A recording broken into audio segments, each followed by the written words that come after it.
AP రాజకీయాల్లో కీలక పాత్ర పోషించిన జనసేన పార్టీ అధినేత పవన్ కళ్యాణ్ ఎందుకంత మౌనంగా ఉన్నారు? అసలు ఆ నేత ఎక్కడ ఉన్నట్లు? టీడీపీ వైసీపీ నేతలు ప్రతినిత్యం ఏదో ఒకటి మాట్లాడుతున్నారు. పవన్ కళ్యాణ్ మాత్రం దూరంగానే ఉంటున్నారు.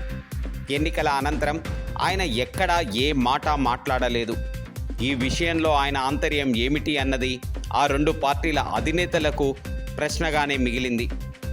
మే 13వ తేదీన పోలింగ్ రోజున మంగళగిరిలో తన ఓటు హక్కును వినియోగించుకున్న పవన్ కళ్యాణ్ వారణాసిలో ప్రధాని మోడీ నామినేషన్ సందర్భంగా ఒక్కసారి మాత్రమే కనిపించారు.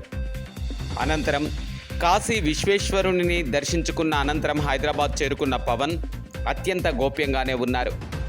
జూన్ 4వ తేదీన రిజల్ట్ మాట్లాడిస్తుందని పవన్ కళ్యాణ్ భావనగా కనిపిస్తుంది.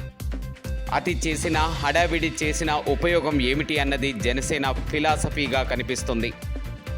2 ఎంపీ సీట్లు, 21 ఎమ్మెల్యే సీట్లలో ఎక్కువ సీట్లు తాము గెలుస్తామనే భావనలో జనసేన పార్టీ ఉంది. రానున్న కొత్త ప్రభుత్వంలో కీలకమైన పాత్ర పోషించగలమని అధినేత పవన్ కళ్యాణ్ భావిస్తున్నట్లు తెలుస్తుంది.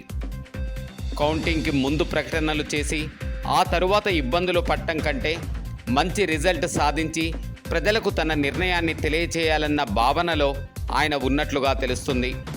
అంటే ఫలితాలు వచ్చిన తర్వాతనే జనసేన మాట్లాడుతుందని రాజకీయ విశ్లేషకులు అనుకుంటున్నారు.